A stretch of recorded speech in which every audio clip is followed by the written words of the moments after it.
మాత్రే నమః. శక్తి స్వరూపిణి, త్రైలోక్య సంచారిణి, వేదమాత, షోడశాక్షరి మంత్రానికి అధిష్టాన దేవత అయిన ఆ దుర్గమ్మకు నమస్కరిస్తూ టీవీ9 దేవీ వైభవానికి స్వాగతం. నేటి నుంచి దేవీ శరన్నవరాత్రి మహోత్సవాలు ప్రారంభం. అమ్మల గన్నయమ్మ, ముగ్గురమ్మల మూలపటమ్మ అయిన ఆ దుర్గమ్మ వివిధ అలంకారాలలో భక్తులను అనుగ్రహిస్తోంది. మరి ఇవాళ శరన్నవరాత్రి మహోత్సవాల మొదటి రోజు. దివ్య శక్తి స్వరూపిణి అయిన దుర్గమ్మ శరన్నవరాత్రి మహోత్సవాల తొలి రోజున శ్రీ బాలా త్రిపుర సుందరీదేవిగా భక్తులకు దర్శనమిస్తోంది. బాలాదేవి అంటే ఎంతో మహిమాన్వితమైనది. సమస్త దేవీ మంత్రాల్లోనూ శ్రీ బాలా మంత్రానికి ఎంతో ప్రాధాన్యత ఉంది.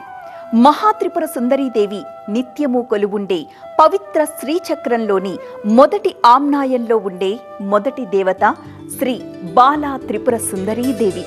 శ్రీచక్ర అర్చనకు, శక్తి పూజకు, ఉపాసనలకు బాలా త్రిపుర సుందరీదేవి కటాక్షం కావాలి.